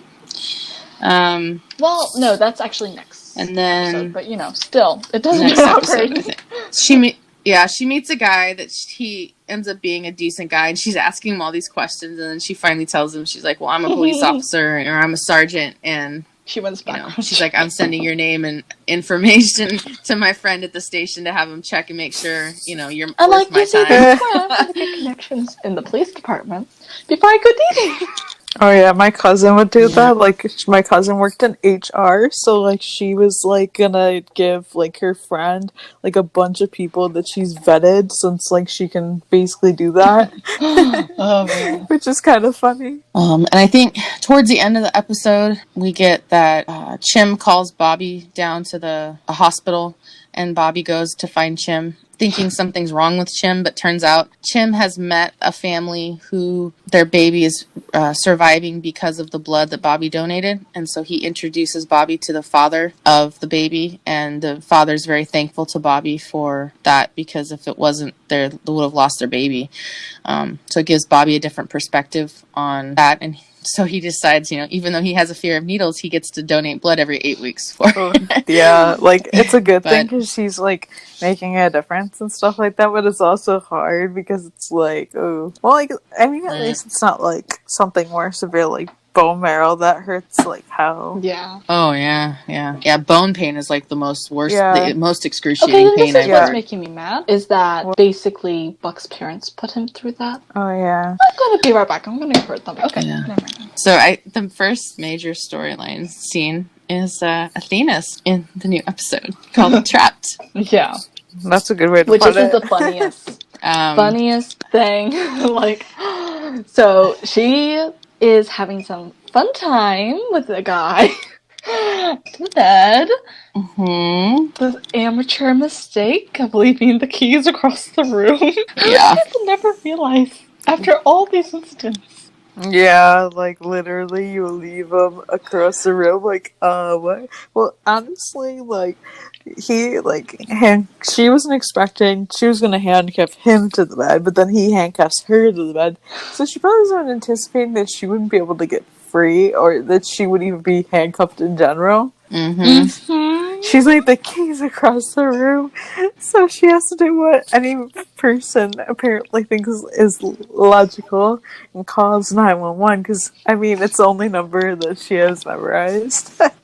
Which, yeah. And then so I guess Abby gets a hold of it and then transfers it to Hen or something. Yeah, well, I think she, I don't know if she gets Abby at first. I think she might have asked for her. Yeah. And then she tells her to call Hen and tell her it's an emergency or something like that.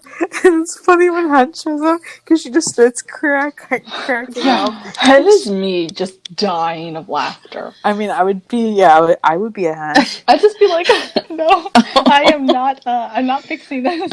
I'm just going to stay here and, like, scream with laughter. Okay, I'm so helpful. Hen does what I would do is, like, take pictures. Yeah. Right. And the selfie. Send it to the 118 group chat. Right.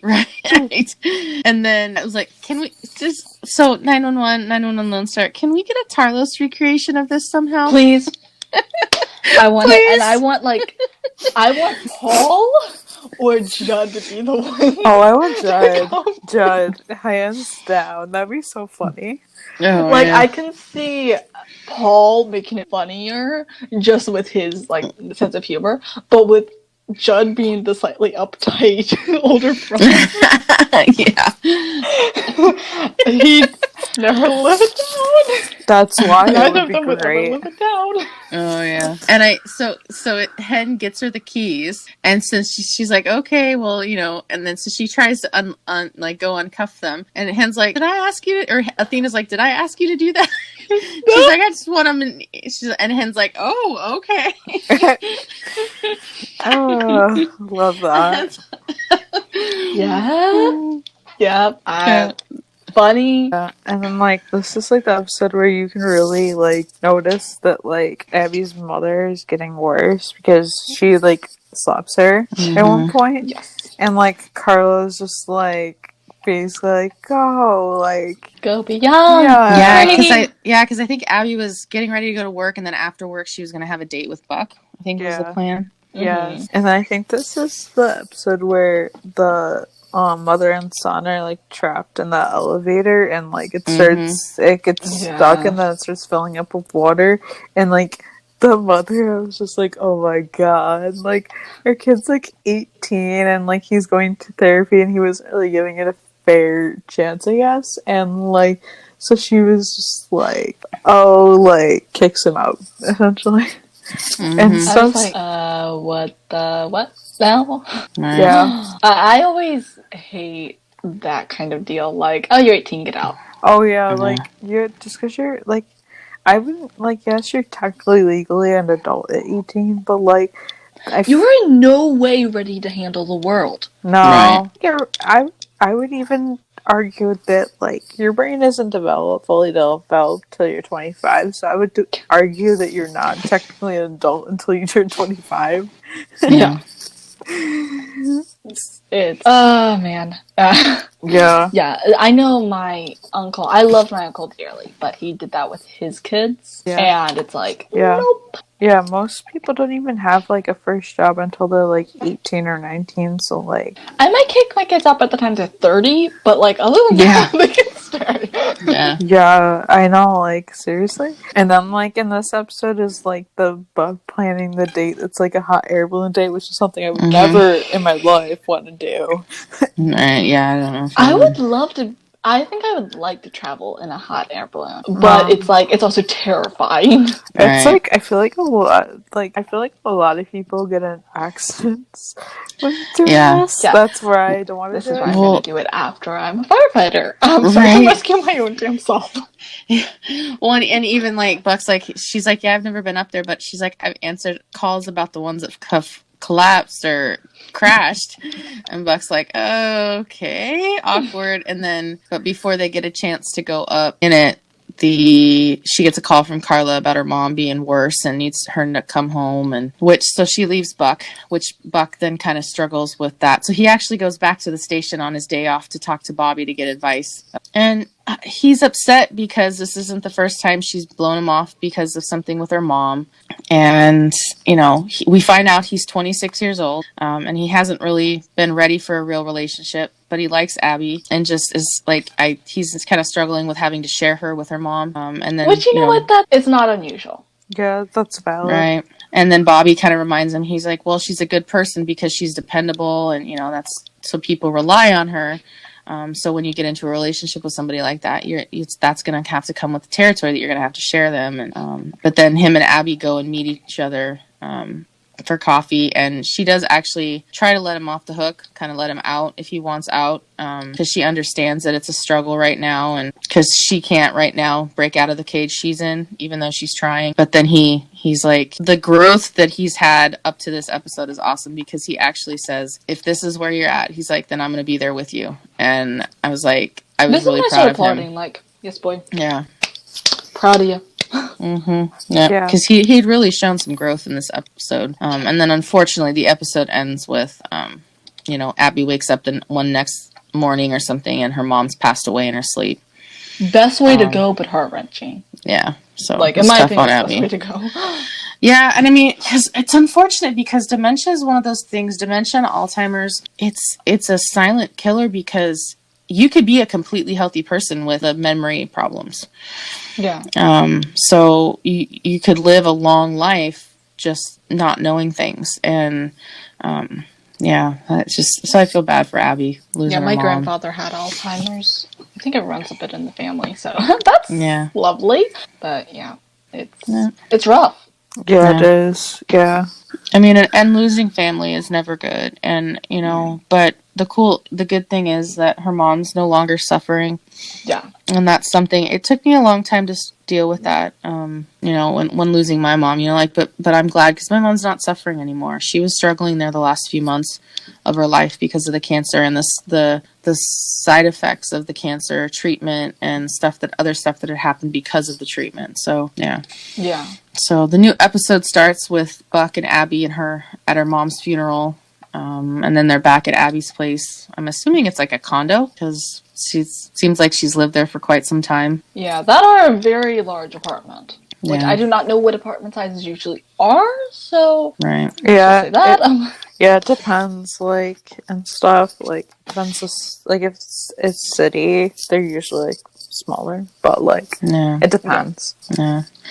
And so you kind of see, like, a montage of like a couple of days or maybe a week after, and her Abby's getting rid of the hospital bed of her mom's and cleaning things out and getting rid of stuff and putting her dining room back together and which is emotional because, for the last however many years she's been doing this, her mom was been there and now she's not. Yeah, no. And then they also kind of discover some things like her mom wanted to travel but never got to. Abby wanted to travel but never did much anymore. Apparently she'd been an Olympic team swimmer or something and never really pursued that after she'd gone to the Olympics. This is when I have a moment of just going, does anyone in this show normal? Yeah. Seriously, I know, right? Like, really? Yeah. Yeah. But, good for her. I like swimming. But right. And then I think Carla and Abby's brother are like, he knows what's in your closet. So they're thinking Buck's moved in, and she's like, he's not moved in. We're not there yet. There ever, but they don't know that yet. And then they get to the station, and Bobby's trying to create a dating profile because he's realizing it's time to get back out there. I, as someone who has never done a dating profile, cringe. Just his way of doing this. Yeah, he doesn't know what he's doing. Like, he hasn't dated in 20 plus years. Which, I'm sympathetic to that, but still. Right. Yeah, and the dating scene has probably changed at least 5 times since he's dated. So it's a learning curve. Right. And the team checks out what he has on his profile, and they're laughing at him he still has an AOL email address, and he's Buck's yeah, none of this is gonna get a girl. And then Buck realizes he makes the comment that he's I'm in a seriously monogamous relationship, and I'm the healthiest dater of all of you right now. And oh my god. That is so sad. It's good for Buck, but so sad. And then that gets crushed down real quick because somebody walks in saying that Buck basically ghosted him and whatever, and he's that's not me. And I think this is the girl that slaps him and then leaves, and then they're just yeah. Probably still in a healthier monogamous relationship. But Right. Yeah. Yeah, and then the next scene, or one of the next scenes, is Abby and Carla talking, and Abby gives Carla something of Abby's mom, and they talk a little bit about her mom always wanting to travel but never did, and I think kind of starts Abby thinking about things she's wanted to do but hasn't been able to do since she's been taking care of her mom, which, we know what happens after that. And then, we see so I can see this episode is everybody's trying to resolve some of the storylines from the show, from the season. Yeah. Because it's the season finale. Episode 10 is the season finale. So Ken's trying to confront Karen and basically trying to get her back. Buck's out on a date and gets another girl approaching him about this whole ghosting thing. And Abby's I don't even know who I am right now. And now I don't even know if I know you anymore.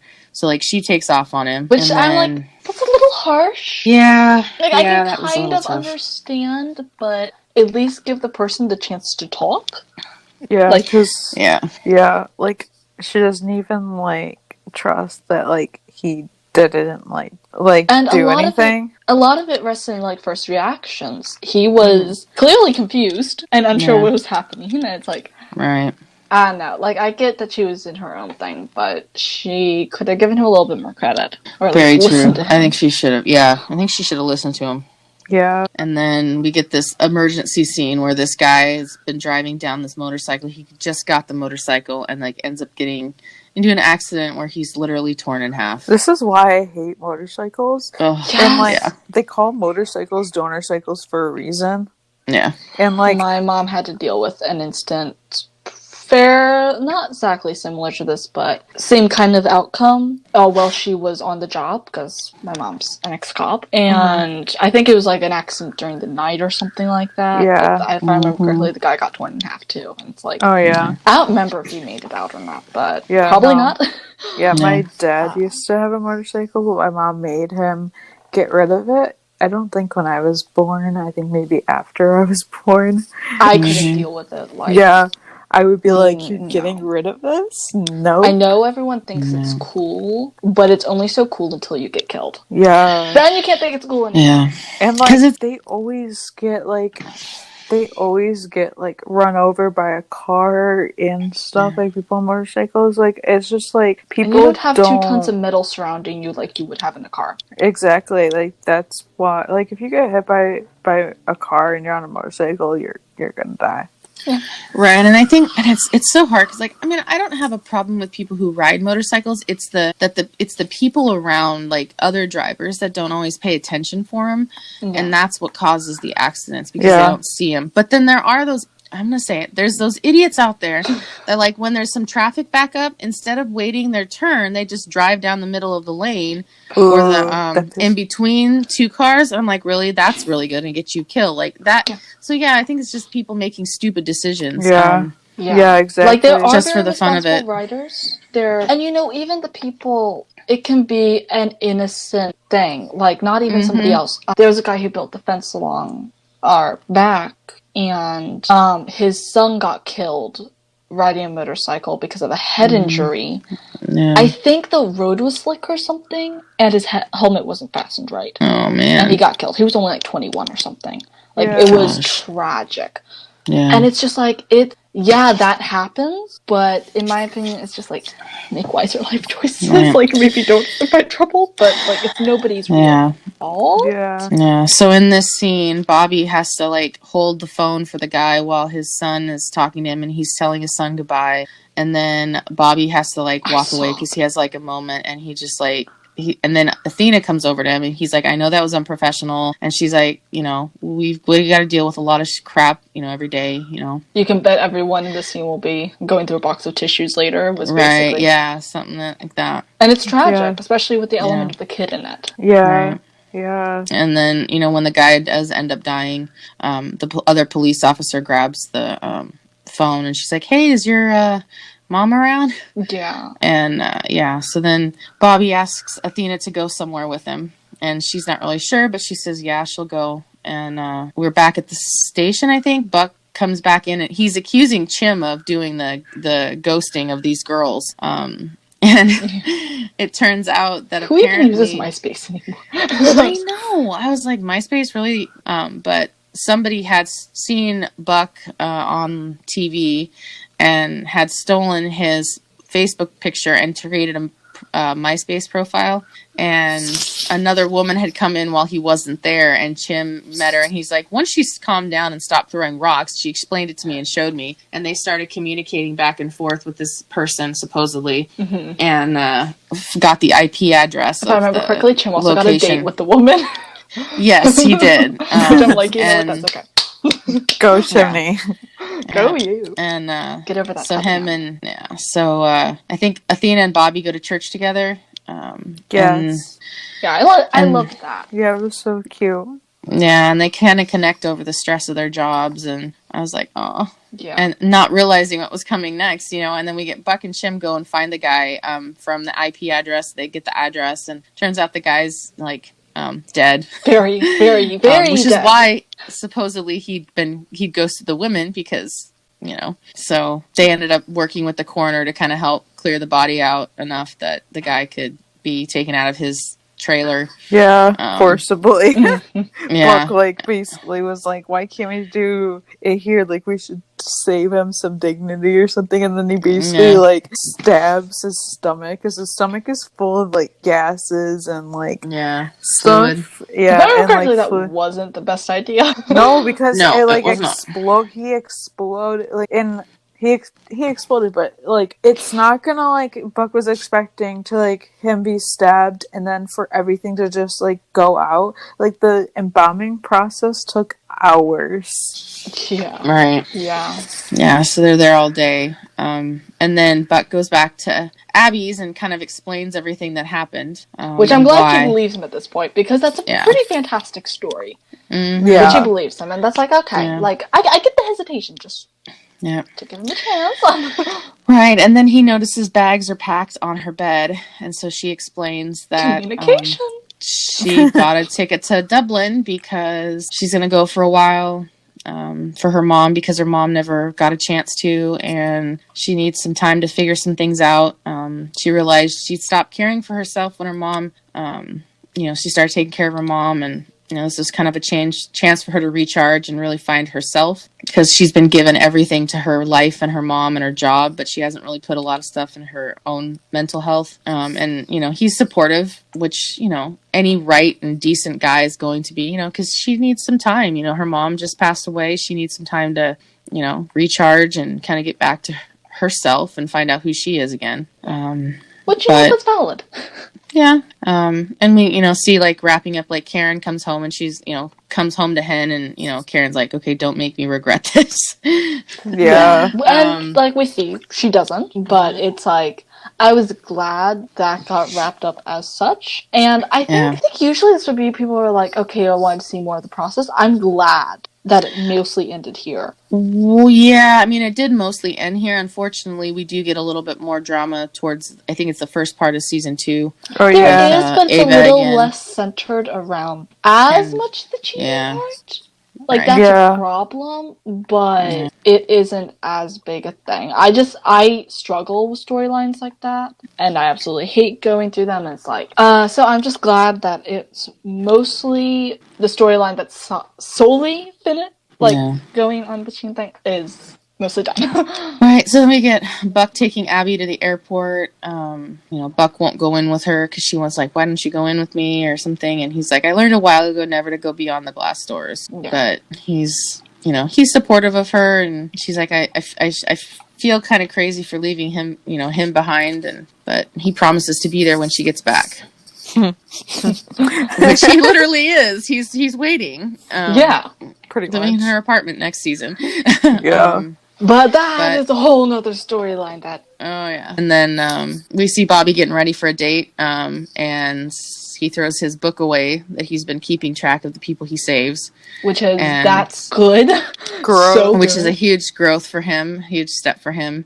They go to the date, and we end up finding out that he's there on a date with Athena. I will say that, like, okay, so when I first saw this episode, like, when I first aired, I was like, oh, it's Athena. I'm like, okay, this is kind of weird, because at the moment I did think it was a little weird, because I was just like, well, okay, but after, like, season 2 and I saw the relationship, I was like, okay, I like it. Like, I didn't hate it when I saw it, but I was just like, okay, this is a little weird, like, for me. Right. But, like, I actually think that, like, they do make sense as a couple, and obviously, like, they're a fully fledged couple, so, like, but, like, I do like it. I like it. In fact, this is, with the OG, I'm not as invested in any real relationship. We all know I ship Buddy. But if there's, like, one that I'm, like, I root for them, and, like, I really actively ship them, it's Bobby and Athena. Yeah. And I really like it. I don't think I had much of an opinion on it when I first saw the season. Like, oh, that's interesting. Yeah. But...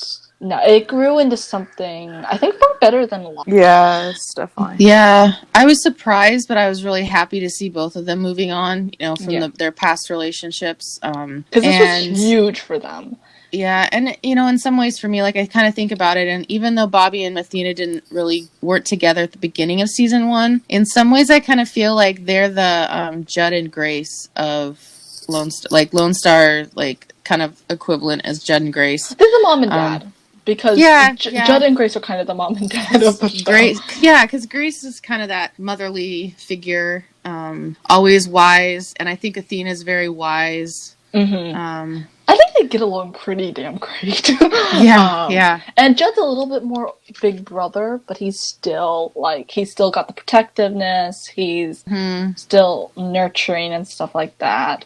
Yeah. So he's tough when he needs to be, but he can let down a little bit. Yeah. And I think Judd and Bobby have a lot of similarities just because they have gone through some pretty severe tragedies in their past. Yeah, I mean, if we wanted to go, like, full dad, I'd still say, like, Owen is still very much the dad of the crew. Oh, yeah. Especially, with Mateo. And true. That too. But, so true. Yeah, like... But if we were going, like, couples, definitely that.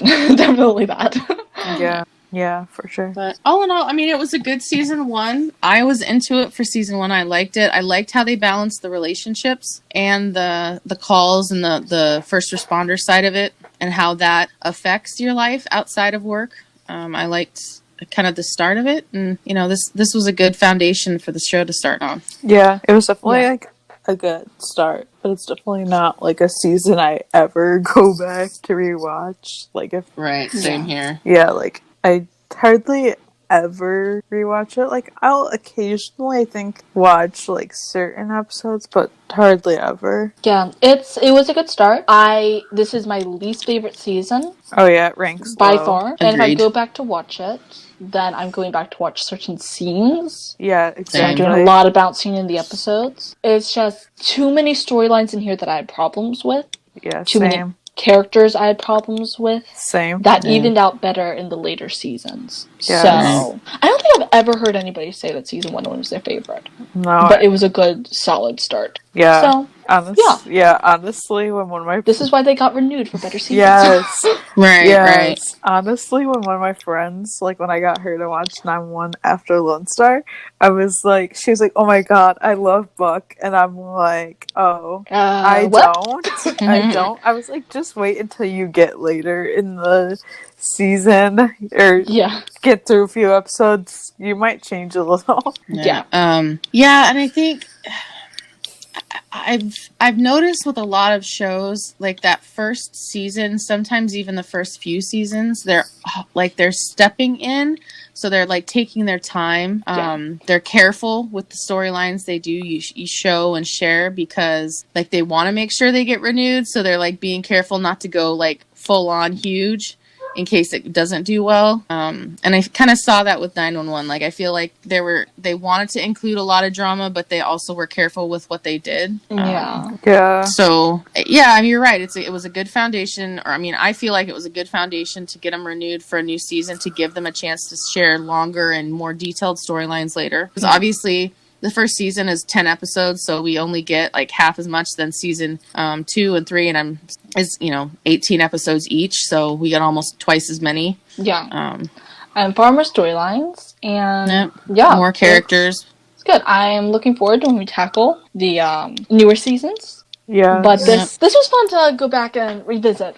Thank you guys so much for joining us and listening. Be sure to subscribe to the podcast on Anchor. We also are on Spotify, Apple, and Google Podcasts, and pretty much everywhere that podcasts can be found. On iTunes, please rate us and leave us a review. It would mean a lot to us. You guys can follow the podcast on our socials at 911LS Roundup on Facebook, Twitter, and Instagram. You can follow me, Katie, at For Love of Tarlos on Instagram and at For Love of Tarlos on Twitter. You can follow me, Grace, at RonanRafa911 on Instagram and at SheepGirl31 on Twitter. You can find me, EJ, at EJ8302 on Instagram and Twitter. Bye. Bye.